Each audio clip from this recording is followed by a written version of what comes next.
You either control your anger or it controls you. Now, like any other emotions, when we're angry, we lack self control. But what is particular when we're angry is that we're not thinking rationally, or we're not thinking like how we think when we're in a normal state.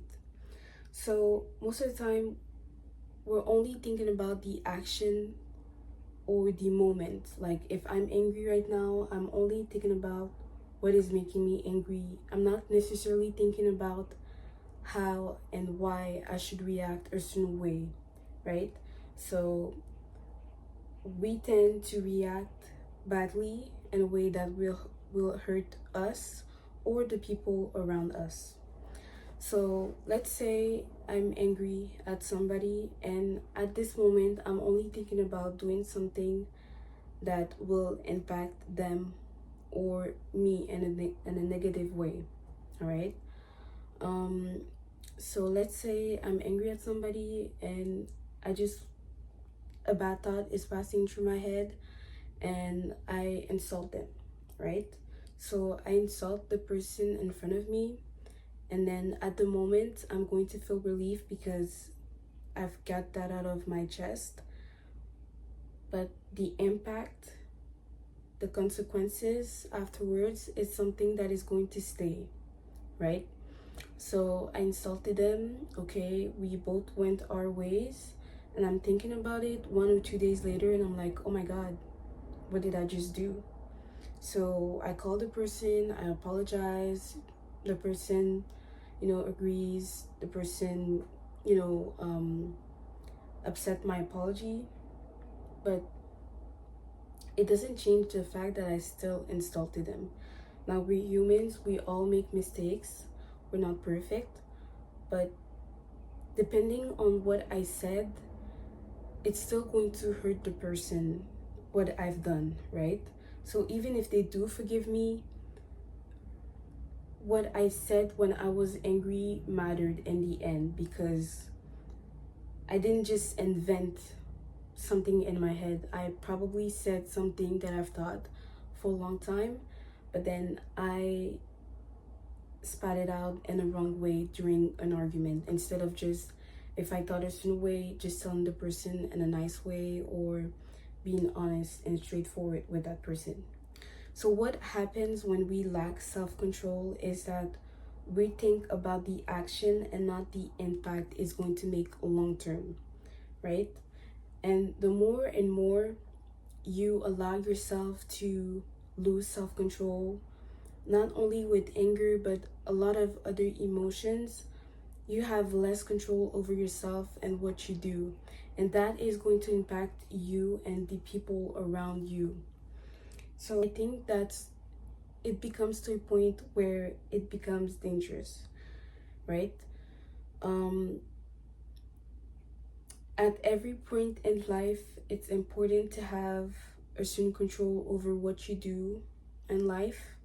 Like, I know we cannot control everything, and some things are definitely out of our ways, but definitely learning how to control yourself when you're angry is going to change your life, because it's very hard to, when you're angry, to not do certain things that you want to do, right? Because I know you guys relate to maybe having bad thoughts at this moment and doing bad things, but then you tell yourself, no, I've got to calm down and, you know maybe just go on your way, just get away from this situation if you can, that is making you angry, and think about it, and then come back with something that is more like rational, right? So if somebody's been doing something to you for years, or no,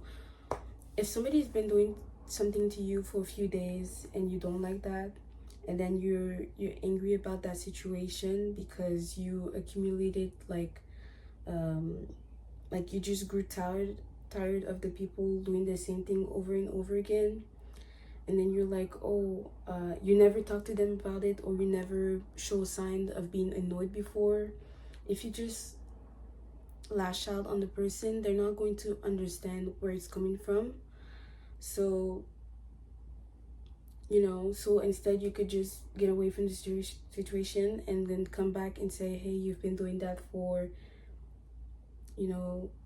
a few times and I don't really like that, and that the person is going to understand. And not only that, they're going to respect you, because even though that made you mad and angry, you still calm down, and you will consider it not only of them but of yourself, because they're going to be like, wow, they had self-control and they thought about how it could impact me and them if they didn't bring this situation to me in a good way.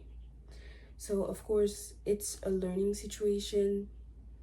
It's easy to say try to have self-control when you're angry or when you have any other emotions, but the more and more you're face to face with situations like that, the more and more you're going to like the more and more you're going to become better at handling situations like these. So not only is it important to have self-control when we as humans tend to lack self-controls in these situations, but it's also going to make you have self-control over every single aspect of your life, because self-control is important in so many ways and so many things in life, right? Like, for example, I want to stop doing something that is bad for me, and then, like, if I learn to control that thing and my desires, then I can let go of that thing that is bad for me, so it's little things like that. So definitely it's a lot of work. That reminders to myself first, and the most important thing is to keep trying. And yeah, that's pretty much it. So if you don't learn to control something in your life, such as your emotions, then they mostly control you. Once again, if you're sad, that doesn't mean like you have to instantly change your sad feeling to a happy feeling. Like, you can live that sadness, but don't let it completely take over you. Like, any situation in your life, don't let it completely take over you to the point where you can even like do something about it, right? So when you don't have that control on yourself, something else or somebody else is going to at some point have that control over you. So yeah, that was it. Thank you so much for watching, and I'll see you in the next video. Bye.